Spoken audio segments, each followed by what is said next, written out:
যখন public service বন্ধ করে একটি ভবন দখল করে রেখে একটি মব স্টার নামে নিজেকে রূপান্তর করা হয় এবং বড্ড উন্মাদ হয়ে এই ধরনের কার্যকলাপ করে, সেটা আসলে এটা গণতন্ত্রের জন্য জনগণ হুমকি। ইশরাকের আন্দোলনকে মব ডাকছেন, মব কি জিনিস সেটা আমরা দেখে ফেলেছি।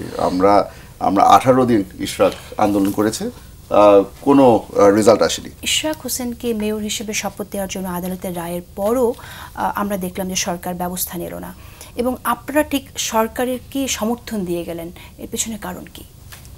প্রথমত আপনার যে কোশ্চেনটা, এটার সাথে আমি দ্বিমত করি যে আদালতের রায়ের পরে আদালত বলেছে ইসিকে এটা পরিপূর্ণ করার জন্য। তো প্রথমে ইসি ভুলটা করেছিল, এবং ইসি আইন মন্ত্রণালয় যদি পরামর্শ করতো এবং তাদের ওই অপেক্ষা করতো তাহলে এটা ভালো হতো। আর অনেকগুলো মামলায় রয়েছে, এটা অনেক দীর্ঘকালীন একটা মামলার বিষয়, সেগুলো ইসি কিন্তু প্রজ্ঞাপন দিয়েছে। ইসি যখন কোনো কিছু প্রজ্ঞাপন দিয়ে থাকে তো তাদের তো এটা আদালতে গিয়েছিলেন, উনি কিন্তু ইসির কাছে যান নাই। তো ফলত ওইখানে হলো আইন মন্ত্রণালয়ের উনি সুপারিশটার জন্য ওয়েট করেন না। ইসি জানিয়েছিল যে আমরা পাঠিয়েছিলাম, তাদের রেসপন্স পাই নাই, এই ধরনের উদ্যত্তপূর্ণ কথা বলেছিল। এবং আমরা মনে করি ইসি এখানে ডিরেক্টলি একটি দলের পক্ষ হয়ে ডিরেক্টলি একটা তড়িগড়ি করে কাজ করেছিল। এবং ইসি যদি এখানে আমরা এই গণঅভ্যুত্থানের পরে ইসির যদি স্বকীয় জায়গাটা দেখতাম, না আপনি রাসেল, আমি একটু বলি, আপনি যেভাবে বলছেন যে আইনের কথাগুলো নিয়ে আসছেন আপনার সামনে, কিন্তু আমরা স্পষ্টতই দেখতে পাই এখানে একটা বিভেদ। এখানে বিভেদ এমন যে আসলে স্থানীয় সরকার উপদেষ্টার সাথে স্থানীয় সরকার উপদেষ্টা একটি চেয়ারকে পোস্ট করেছেন আমি দেখেছি, এবং বিভিন্ন সময়ে তিনি মন্তব্য করে যাচ্ছেন। এটা তো রাজনৈতিক সিদ্ধান্ত বলে আমার কাছে মনে হয়। একটা বিভেদ, এই বিভেদটা কেন? আপনারা একসাথে, ইশরাক হোসেনও তো আপনার গণঅভ্যুত্থানের সময় আন্দোলনে ছিল, তিনিও বিভিন্ন সময় নিপীড়নের শিকার হয়েছেন।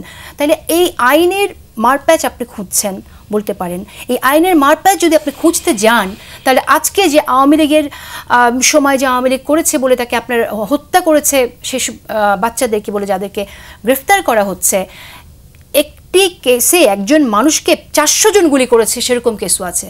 আপনি কি সেটা নিয়ে বলবেন যে এটা 400 জন করেছে তাহলে এই মামলা নেওয়া যাবে না?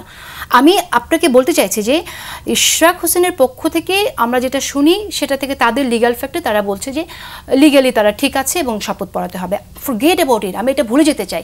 আমার কাছে এটা প্রতিমান হচ্ছে যে এটা রাজনৈতিক যুদ্ধ। এই যুদ্ধ কেন হবে গণঅভ্যুত্থানের শক্তির মধ্যে? প্রথমত ইশরাক ভাইকে তরুণ প্রজন্ম অনেক শ্রদ্ধা করতো এবং ভালোবাসা ছিল, মানে এখন করে না। সে শ্রদ্ধা বা ভালোবাসার জায়গাটা উনি কোথায় নিয়ে গিয়েছেন, এটা হলো আমরা যখন সোশ্যাল মিডিয়া থেকে শুরু করি সব জায়গায় দেখি, তো উনি বলেছিলেন যে মানুষ ওনাকে এখন কমেন্টে এসে গালি দেয়। তো এটা ইশরাক ভাইয়ের জন্য একটু কষ্টের, এবং ওই জায়গাটা সৃষ্টি হয়ে গিয়েছে। কিন্তু এটা যখন কিন্তু আমি একটু বলি এখানে, হ্যাঁ ঠিক আছে, কিন্তু গালি কিন্তু এনসিপিকেও দেয়, যে এনসিপি প্রশাসক নিয়োগ করেছে ঢাকার নর্থ সিটি কর্পোরেশন, এবং এখানেও করতে চায় এনসিপি প্রশাসক নিয়োগ। তো ফলত ইশরাক ভাইয়ের যে বিষয়টা, এটা বিএনপির যারা স্ট্যান্ডিং কমিটি রয়েছেন এবং বিভিন্ন জায়গা আছেন তারা কিন্তু বসে এটা মিটিং করতে পারে। এবং লাস্ট একটা মিটিং হয়েছিল, সেখানে হলো সালাউদ্দিন ভাই যখন মিটিংয়ে গিয়েছিলেন সেখানে আমাদের উপদেষ্টা আসিফকেও রাখা হয়েছিল, বর্তমান সরকারের যে উপদেষ্টা। তো তাদের কিন্তু হাস্যোজ্জ্বল তারা ছবি দিয়েছিলেন, এবং এটা এই মেয়র পোস্ট নিয়ে কমেন্ট করেছিলেন সালাউদ্দিন ভাই। ফলত আমরা এখানে যদি কানেক্টিং পয়েন্ট করি, আপনি ঠিক ধরেছেন রাজনৈতিক লড়াই। রাজনৈতিক লড়াইটা কেন চালিয়েছেন সরকারের বিরুদ্ধে আপনারা? আপনি যখন বিভিন্ন জায়গায় জাতীয় পার্টির অফিসের সামনে মানুষ গিয়েছিল নিষিদ্ধ করার দাবিতে, আপনি সেনাবাহিনীর গাড়ির পর গাড়ি নামিয়ে দিয়েছেন। আর যখন পাবলিক সার্ভিস বন্ধ করে একটি ভবন দখল করে রেখে একটি মব স্টার নামে নিজেকে রূপান্তর করা হয় এবং বড্ড উন্মাদ হয়ে এই ধরনের কার্যকলাপ করে, সেটা আসলে এটা গণতন্ত্রের জন্য জনগণ হুমকি, স্টেবল গভর্নমেন্টের জন্য। সেখানে আসলে আপনি কোনোভাবেই আপনার যদি আপনাকে যদি না দেয়, আপনি আইন আদালতের যেতে পারেন, কিন্তু সেটার যেমন আপনি প্রশ্নটা তুলেছেন সে বিষয়ে কথা হতে পারে, কিন্তু আবার যেই ব্যবস্থাটা উনিও গ্রহণ করেছেন ওই জায়গায় উনি রং হয়ে হেঁটেছেন। কোনটাকে আমরা আন্দোলন বলবো, কোনটাকে মব বলবো, সেটা নিয়েই তো অনেক প্রশ্ন রয়ে গেছে। কারণ যখন হাসনাত প্রতিবাদ করে বিভিন্ন সময় মানুষ যাচ্ছে, সেটাকেও অনেকে মব বলছে। আপনি কোনটাকে মব বলবেন, কোনটাকে আন্দোলন বলবেন, সেই জায়গাটা তো একটু নিরপেক্ষ থাকতে হবে। আন্দোলনে এটাকে আপনি মব বলবেন? আমি হুম্মাম কাদের চৌধুরীর জানতে চাই যে হুম্মাম কাদের চৌধুরী আপনারা বিএনপি থেকে আসলে বিষয়টা কিভাবে দেখেন, একটু শুনতে চাই। দেখেন, এখানে আপনারা ইশরাকের আন্দোলনকে মব ডাকছেন, মব কি জিনিস সেটা আমরা দেখে ফেলেছি। আমরা 18 দিন ইশরাক আন্দোলন করেছে, কোনো রেজাল্ট আসেনি। ওনারা যখন আন্দোলন করেন, যখন কোন বিষয়ে ইউনূস সাহেবের বাসায় যখন আপনারা ঘেরাও করেছিলেন, কোন বিষয়ে? না বিষয় আপনি বাদই দেন, আপনারা যখন একটা দাবি আদায় করার জন্য আপনারা আওয়ামী লীগকে নিষিদ্ধ করার ব্যাপারে বলি, আপনারা যখন ওখানে গিয়ে বসে পড়লেন, within 24 hours decision was taken. আপনি বলছেন যে আপনার আইন আদালতের কাছে আবার যেতে হবে। আইন আদালতের কাছে গিয়েছিলাম, আপনারা মানছেন না। এখানে আমি একটু বলে রাখি, ইস্যুটা একটু সেন্সিটিভ কেন? আপনি একজনকে ডিফেন্ড করছেন যে আপনার ঘনিষ্ঠ বন্ধু, আমি একজনকে ডিফেন্ড করছি যে আমার ঘনিষ্ঠ বন্ধু। এখন প্রবলেমটা হয়ে গেছে যে আমরা পার্সোনালি যদি এই জিনিসটাকে না দেখি, আর আমরা যদি লিগ্যাল অ্যাঙ্গেল থেকে দেখা হয়, তাহলে কিন্তু এখানে কোনো আর ডিবেট নাই। এখানে আইন অলরেডি একটা হাইকোর্ট অলরেডি একটা রায় দিয়ে ফেলেছে, আপনারা ওটা মানতে পছন্দ করছেন না, আপনারা ওটার বিরুদ্ধে রিট করেছেন, আপনারা ওটা পরে সুপ্রিম কোর্টে গিয়েছেন। প্রত্যেকটা কোর্ট একই জিনিস বারবার করে বলছে যে এখানে যেই মানুষটা নির্বাচিত মেয়র, তাকে গদিতে বসিয়ে দাও। আপনারা ওখানে আপনি ইলেকশনকে বৈধ ধরে নিচ্ছেন? শুনেন, ইলেকশনকে আমি বৈধ ধরি আর না ধরি, কোর্ট তো বৈধ ধরছে। এখানে তো কোর্ট বলে দিয়েছে। মেয়র কিভাবে তাহলে আমরা যেই সিচুয়েশনের থেকে হয়ে এসেছি, আমরা এটা কি সম্মানজনক ছিল না যদি আমরা উত্তর দক্ষিণে যদি ইলেকশনটা হবে, লোকাল গভর্নমেন্ট ইলেকশনটা হতো?